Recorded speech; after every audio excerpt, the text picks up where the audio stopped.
See, Hi, this is Dayna at the Arts sheet Partnership, is backwards. and I am sitting with Ben Sung and Chris Zimmerman from the Symphony, conductor, concertmaster, Arts Partnership. No relation to the Symphony at all, except that I like it. And I just decided that we would do this very informal interview. We're having a little bit of wine, so don't be alarmed if you see my husband hop up and bring more wine like a little house elf. And we're just going to have a conversation about this weekend's upcoming concerts, because this might be the kind of concert where if you think to yourself, oh, I really should go to the Symphony, this might be a great one to try, because it's music that is in many ways, I think, well known to people, because it's West Side Story, and it's a couple different versions of Romeo and Juliet, and it's all about love, and it's, every concert's good, but this might be one that would be a great first concert if you've never been, or a good date, or a good pal concert, or just whatever. So I'm going to stop talking, because wait till you hear this guy talk. A good date is good, actually. Yeah. Because of Romeo and Juliet. Right. Although the I mean, ending the is not- beginning, No, the beginning yeah. of the date is good. You don't want to see it through to the end of the date, of course. So not every good. piece is related to Romeo and Juliet. Yeah, so why is that? Because, well, it's a thread throughout the whole concert, but the first piece we're playing is by Russian composer Prokofiev, Okay? and he wrote a ballet called Romeo and Juliet, based on the Shakespeare play. Yes? And then Tchaikovsky was also inspired by the Shakespeare play Romeo and Juliet. And West Side Story, as we know, is also sort of obliquely, well, not actually very oblique. Not very direct- oblique. It's directly pretty. related It's pretty to clearly the related. same drama. Mm-hmm. And let me say, Dana, on top of that, we actually have commissioned a new piece. Really? Did you not For know this concert? Yeah, well, a piece by one of our players who's also actually, in a way, more established as a composer. He's on Really? the faculty at Concordia. First violinist called Dan Breeden, who's writing Oh, a that's piece. why you brought him up. Yes, he's writing a piece, and his instructions were to be inspired by Romeo and Juliet. So it's just for the string orchestra, and it's called Heart's Ease, as in heart's ease. Ease, Ease right. Of the heart, Not which easy. is taken from a line in Shakespeare's Romeo and Juliet. I did not know So that. the whole program is pretty tightly knit, and it's really, I don't know, I think the whole orchestra is excited actually to do a new piece. From my position as sort of the conductor, music director, I'm always excited by that, because Yeah. we need, Beethoven was new once. It's true. It's important to let encourage composers to play. To compose. And anyway, we're in the middle of rehearsing this piece, and it's fun. It's also great from our point of view to have the composer alive. Right. So That's a that new when you thing don't for quite most understand symphonies. something, you can ask them. He's Yeah. there, and that's really exciting. So, another reason, of course, that this is all Romeo and Juliet based is because this weekend is kicking off Shakespeare Fest, which is this year's big community-wide, month-long, 5-week-long, arts-filled event around a second year of Dead White Guy, which I'm not opposed to Dead White Guys, but next year I hope that it's a dead white woman. That's my goal.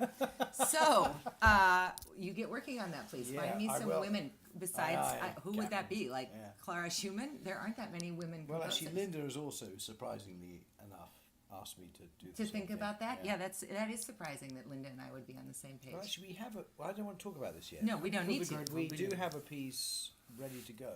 It'll be Fabulous. premiere, I hope, Okay, by a woman American composer. that is exciting to me. But I won't say anything more. You 'cause shouldn't. No. You'll have to come to the concert Yeah. next year. So, Ben, tell me what people should look forward to this weekend. Why should people come out? It is going to be warmer, much, much warmer this weekend. So don't come to me next week and say, it was too cold. It's Yeah. not last weekend, it's this weekend. That's true.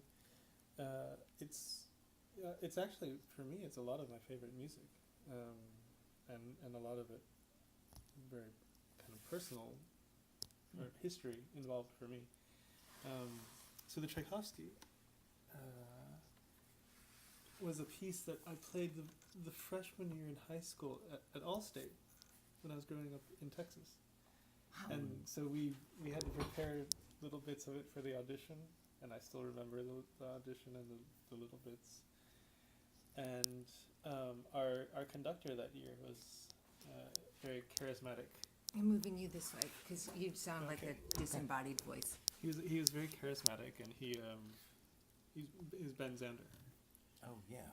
So Boston. he's actually Oh. he's actually has a career as a motivational speaker, kind of. Right, more or less. Like he talks to corporations about how to become more like an orchestra, Oh, and they pay him for that.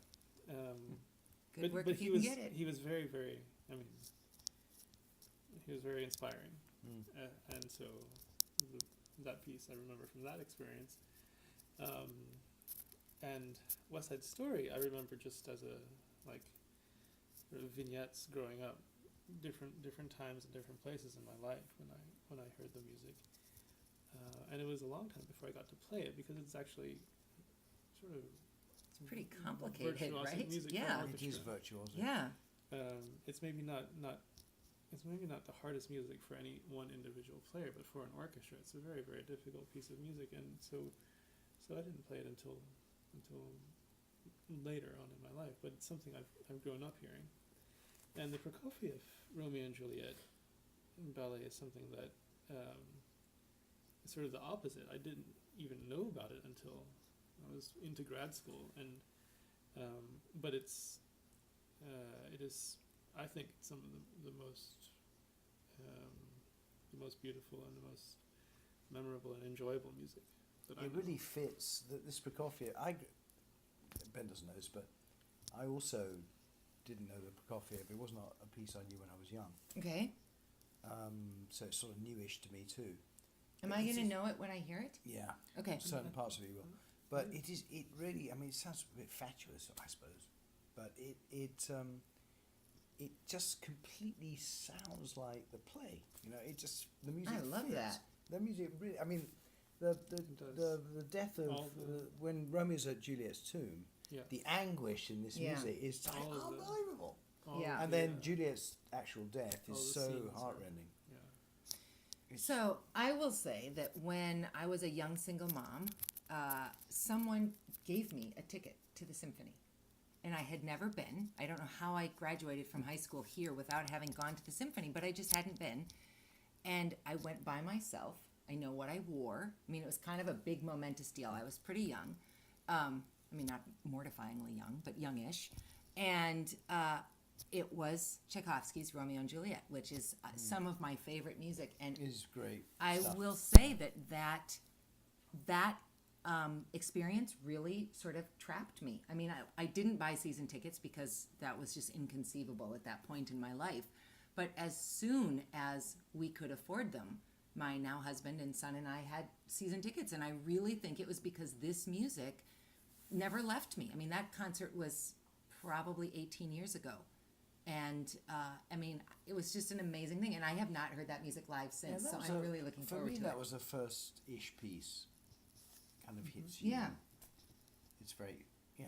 Yeah, I mean, I It's would say immediately for my accessible. son, it's because we ended up in the front row for Carmina Burana, and he saw your music. He had just started studying with you, and he said to me, I'll never be able to play that music. And I said, well, we could keep going to this. And he said, we should keep going to this. So, I mean, I think that will probably be one of those moments for him. But that's sort of the point of why we're having this conversation, is because I think too often people think that symphonies aren't for kids, and I'm telling you right now that's not true. Probably don't bring your toddlers, because it's just too long for them to sit. But you can bring your first grader, your second grader. You can step out if you need to. How long's the first act, do you suppose? So, I'm not entirely sure whether we start exactly which piece we're starting with, Okay. because we have a contention here, but Ballpark. the ballpark, so if it's the Tchaikovsky Romeo and Juliet, it's about 15 minutes. Okay. 16, 17 Yeah. minutes. And then, actually, every piece, now I think about it, every piece in this program is about between 15 and 20 minutes, and they're 4 pieces. Okay, so So 15 it's- minutes. yeah. Almost every first grader can sit through 15 minutes, and I promise they will be entertained by this. So then you don't Yes, even need a exactly. babysitter. A ticket to the symphony is way cheaper than a babysitter, and it's a better investment, I would argue. So bring your family. If you haven't come, I realize I'm kind of preaching to the choir. You're watching this on the Arts Partnership website. But if you haven't been to the symphony, you should come to the symphony. I'll be there Saturday. Don't you want to see me? Don't you want to see Ben? Don't you want to listen to Chris talk some more? Last words of wisdom, why people should come see this concert. Well, look, so Romeo and Juliet, Yeah. the story, Yeah. the passion, the heartbreak, of course. The heartbreak. I mean, it's you know, it's life lived to its fullest. And All right, the music does really, I think, reflect that. Actually, it really does. What if she had woken up? Let's have that existential 30-second answer. What if Juliet had woken up in time? I hate to spoil it for you. She didn't wake up. It would all end happily, right? I know. How weird would that be? It might be all right. It would be like Midsummer Night's Dream meets Verona. Could. Actually, the interesting, the Prokofiev piece ends Yeah. on a major chord, even though it's dismal. Really? Yeah, it's quite clever.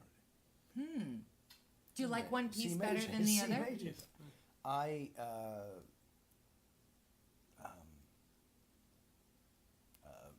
no. How about you? Well, no. No. Well, let me just say one thing. So the West Side Story. This West Side Story piece, you know, the original West Side Story accompaniment to the musical was a very small band. Oh, I The didn't original know that. piece, the music was written for like a, you know, I don't know, 12 Like piece. a pit orchestra, Yeah, probably. yeah, Okay. Thank you, exactly, Yeah. a pit orchestra. And so, and this is actually Bernstein redoing it Oh, I didn't know for that. orchestra. So it's a huge orchestration, Yeah. and it's bits and pieces of the entire musical. If you've never heard that music live, that's another reason to come. all the, well, I shouldn't say all, but most of, The big gun Yeah. stuff is in there. America's in there, and but it's Tonight actually a and complete you know, it's for a much bigger orchestra. I think it works. You know, I often when like- you I like actually this blow much this, better. it's really good, isn't it? I like I mean, it better than mostly, the I think when people, doesn't matter what it is, whether you know, orchestrate the Beatles or whether you make something bigger than something Yeah, original, right. it's usually worse. right, I agree. Because it's And too it's overblown. Not, yeah, exactly, and it's not in this case. It's Could because amazing. Leonard Bernstein was kind of a genius. Well, and of course he did it. Yeah. Yeah, I mean, when you do your own work, Yeah. maybe you do but it better. it really does, you know, it doesn't in any way, what's the word? It doesn't It's overwhelm not it. less, no, it's not less concentrated, it's not sort of changed, it's just perfect. It's really good. Good. Do you have a favorite between the Tchaikovsky and the Prokofiev? The Prokofiev. I mean, Yeah. like usually you try, you say not. I mean, of course, great music is great music, but the Prokofiev I think is, it's one of a very small handful of pieces. Okay. Gets That under you'll your break, skin. you'll break the rule for. So here's what I'll say to you. If these two can pick something, you don't want to miss this. You want to come and you want to choose for yourself. And then guess what? They always come out after the concert and you can go up and you can side with Chris, you can side with Ben, or you can pick your own piece. Maybe you'll love the brand new piece best. So that is the end of our conversation. Thanks for your Thank you, time. Dana. I appreciate it. Please come to the concert and then tell me that you came to the concert so that I know that this wasn't just done because I like to talk to both these men. Thanks. See you soon.